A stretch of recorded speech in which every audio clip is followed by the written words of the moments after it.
그래서 유엔에서 이 내용을 계속 압력을 넣고 있는 것입니다. 지난 1월 7일 날 UPR 그 간담회도 있었고, 지난달에 우리가 잘 아는 대로 NAP 그 회의가 있었습니다.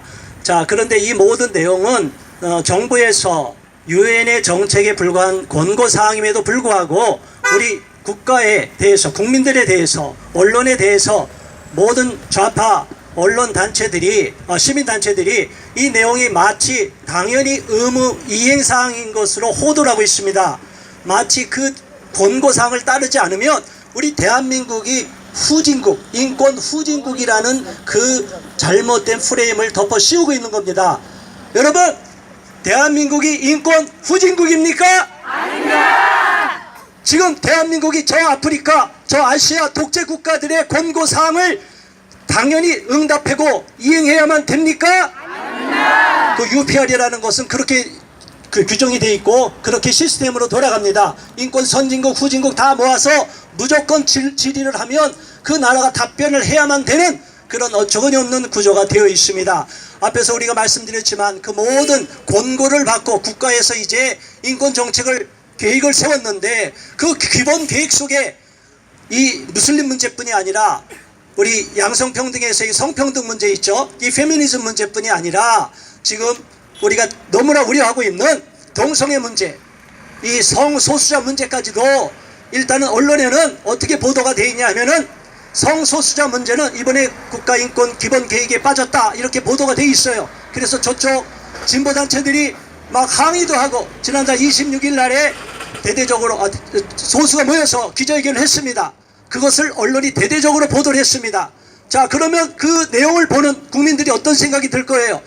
이 정부가 이 성소수자, 우리가 말하는 그 LGBTQI 뭐 수도 없지 않습니까? 이 동성애자들을 핍박하는 구조가 되어 있고, 인권, 저들의 인권을 우리가 정부가 보장하지도 않고 있고, 마치 이 보수단체들, 선량한 국민들을 잘못 그 프레임을 씌운 이 극보수단체들이 반대해서 저 정부가 힘을 쓰지 못하고 있다, 그래서 우리가 도와줘야 된다, 이런 동정 여론을 유발하고 있습니다.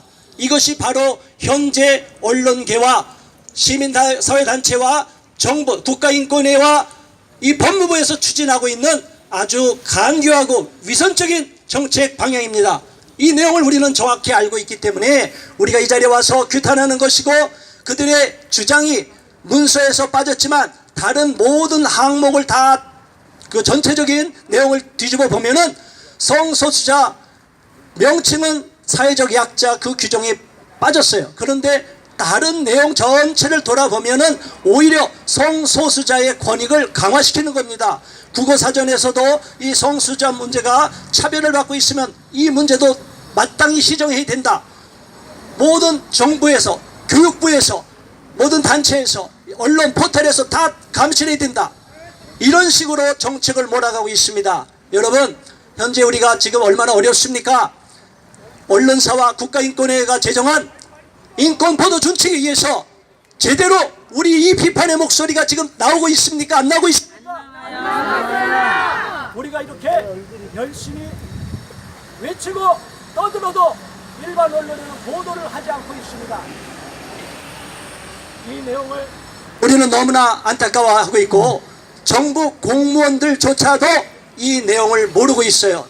제가 정부 부처 공무원들 계속 부딪혀 보면서 싸워보니까 저분들은 일부는 순수한 모습도 있지만 또 한편으로는 시스템이 잘못되어 있습니다. 어떤 쪽이냐 하면은 모든 양쪽 반대하든 찬성하든 국민들의 동일한 양쪽의 목소리를 다 들어야 되는 것이 정부의 역할입니까? 아닙니까?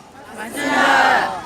성소수자 문제, 동성애 문제, 우리의 인권을 짓밟겠다는 것입니까? 아닙니까? 아닙니다. 그들이 오히려 법으로 제정해서 역차별할 수 있는 문제, 동성애 독재로 가는 문제를 우리가 우려하는 것이 아닙니까? 맞습니다. 그러면 우리들의 목소리와 저쪽의 목소리를 같이 듣는 모든 시민단체들을 동시에 한 자리에 모아야 되는데, 그렇지 않고 저들은 한쪽 단체들 목소리만 듣기 위해서 모든 지금까지 18차 회의뿐이 아니라 지난번 UPR 회의도 마찬가지고 계속적으로 몇 년 동안 해왔던 지금까지의 관행은 다들 진보 좌파 언론단체 시민단체들만 모았습니다.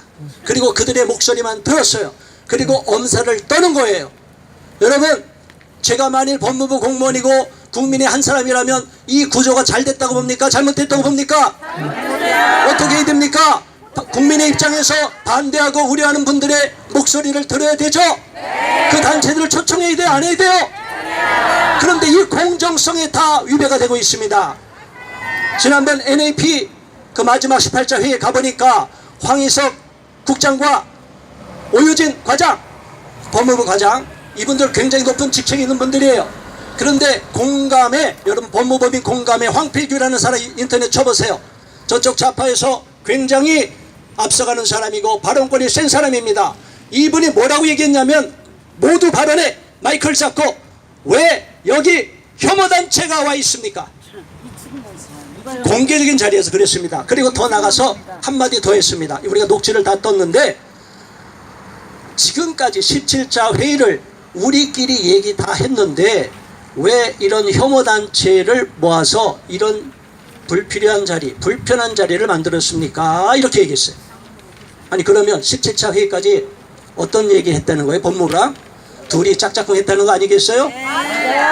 완전히 일반 국민들은 의사를 무시하고 짓밟고 우리들이 아무리 떠들어오고 이렇게 기자회견하고 외쳐도 집회를 해도 저들은 하나도 귀에 들어오지 않고 우리들에게는 연락도 하지 않았어요. 그래서 마지막으로 간신히 군인권, 바른군인권 그 연구소 그 우리 김영길 대표님이 계시는 그곳에 연락이 돼서 우리가 같이 묻어서 그 NAP 회의 18차 회의에 참여하게 된 것입니다. 자, 이러한 내막은 국민들이 알고 있어요? 모르고 있어요? 언론에서 보도합니까? 안 합니까? 그러니까 국민들이 바보 천치가 돼가는 거예요. 이러니까 국민들은 하나도 모르고 공무원들조차도 옆에 있는 부서가 어떻게 움직이는지도 몰라요. 여성가족부가 지금 알고 있는 일이 뭡니까? 페미니즘 정책을 앞세워서 남성과 여성이 협력해서 저출산 국가부도위기를 보건복지부와 함께 이것을 극복하는 데 앞장서야 되는데 뭐라고 하는지 아십니까? 공개적인 자리에서 여성가족부 공무원이 뭐라고 그랬냐면 저보고 잘못 아는 거예요. 저출산 주무부서가 여성가족부 아닙니다. 여러분, 여성과 모성이 그 출산이 별개의 문제입니까? 그리고 제가 분명하게 말씀드립니다. 대통령 직속에 저출산 고령사회위원회가 있습니다. 거기에는 정부 부서가 다 들어가 있어요. 그리고 각 부서마다 법무부, 국방부, 외교부, 지금 여성가족부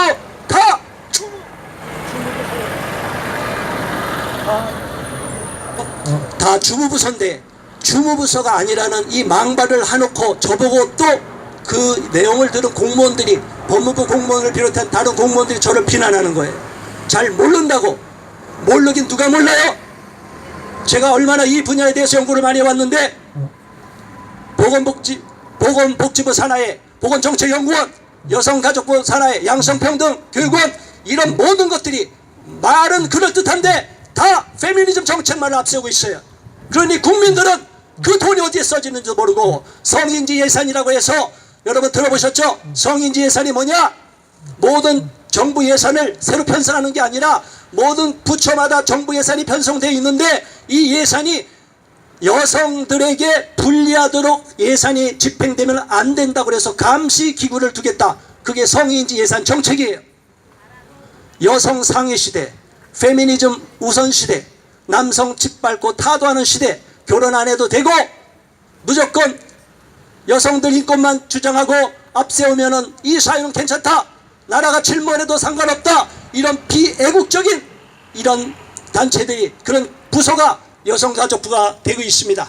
그리고 법무부와 국가인권위원회와 그리고 우리가 어제도 집회를 했지만 헌법재판소에서 지금 가장 우려되는 것이 무엇입니까? 병역법 88조 1항 내용이 뭐예요? 종교적 병역 거부, 여호와의 증인들의 결의에 의한 종교적 병역 거부를 양심적 병역 거부라고 둔갑시켜서 국민들을 호도하고 있는 거예요. 그러면 저도 군대 갔다 왔고 지금 군대 가 있는 장병들도 많고 앞으로도 군대 갈 국민들이 많은데 우리는 다 비양심자입니까? 이런 말도 안 되는 일을 언론에서 부추기고 있고 정부에서도 말하고 있어요. 이런 내용과 또 군형법 92조 6항의 그 동성 성추행 문제 이런 것까지도 계속 위헌 판결을 내려고 헌법재판소가 지금 호시탐탐 노리고 있어요. 사실은 오늘 법무부도 중요하지만 더 중요한 것은 헌법재판소가 지금 위헌 판결을 내릴 심각한 위험성이 있기 때문에 거기 가서 텐트 치고 농성을 해야 돼요. 헌법재판소에 가서 우리가 대대적인 집회라고 헌법재판소에 가서 우리가 강력하게 외쳐야 됩니다. 여러분 정말로 나라를 생각하면 여러분 애국시민 여러분 걱정됩니까 안 합니까? 나라가 지금 심각한 위기에 처해 있습니다. 여러분 병역 거부 그것이 위헌 판결이 나면 어떻게 될게요? 우리 기독교인들도 다 여호와의 증인으로 빠져갈 수 있어요. 한시적으로 여호와의 증인 돼서 군 면제하고 다시 돌아와요? 돌아올 수 있을 것 같아요?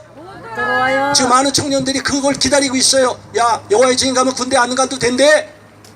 이게 말도 안 되는 일을 반국가적인 지술 법무부와 모든 국가 헌법재판소에서 하고 있습니다. 자, 제가 너무 발언을 세게 해서 이게 마이크 잡고 기절을 하는 것 같아요. 아, 이게 공무원들이 기절을 해야 되는데 이 마이크만 기절합니다. 자, 여러분 이 모든 상황을 우리는 정확하게 알고 지식은 힘을 더합니다. 알겠죠? 모든 내용을 정확하게 알아서 이게 한두 가지만 반대해서 되는 것이 아니라 이 국가인권 기본계획 전체가 어떤 방향으로 가고 있는지를 알아야 돼요. 법무부가 그 한 가지만 갖고 법조항만 따지는 것이 아니라 각 부서에다가 다 압력을 넣고 있고 배후에서 국가인권위원회가 계속 압력을 넣고 있어요. 그러니까 옥상옥처럼 모든 정부 부서를 통할하고 감시하는 기구가 국가인권위원회고 또 여성가족부가 성인재산 이런 거를 통해서 모든 정부 부처에다 보고를 받고 있어요. 맞습니다. 이게 잘못된 정책으로 인해서 우리 공무원들도 몸을 사리고 있고 국민들은 그 언론 보도되는 왜곡된 정보를 통해서 바보 천치가 돼가고 있어요. 여기 계신 분들만은 깨어있는 애국시민이 되고 진정으로 이 나라와 민족을 위하는 진정한 신앙 양심을 가진 정말 참 나라를 생각하고 이 대한민국 다음 세대까지 염려하는 진정한 애국자 여러분들 되시기를 진심으로 소망하고 요청합니다. 박상기 법무장관 각성하라!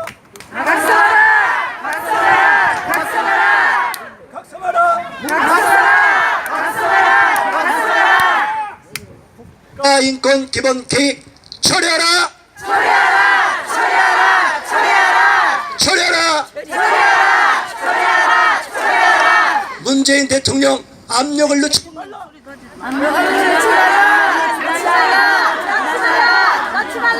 청와대는 뒤로 빠지시기 바랍니다. 그리고 각 부서 모든 정부 부서가 국민들의 이러한 열화 같은 분노의 음성에 함성에 귀를 기울이고 임의로 밀실에서 소수의 단체와 짝짝꿍 되어서 국민들의 이익 반하고 국가 이익에 반하는 잘못된 정책을 절대로 용납해서는 안 될 줄 압니다. 우리 모두가 감시자가 되기를 바라고 우리 모두가 정말 오늘부터 두 눈 부릅뜨고 열심히 나와서 투쟁해야 될 줄 압니다. 여러분 모두 화이팅! 감사합니다.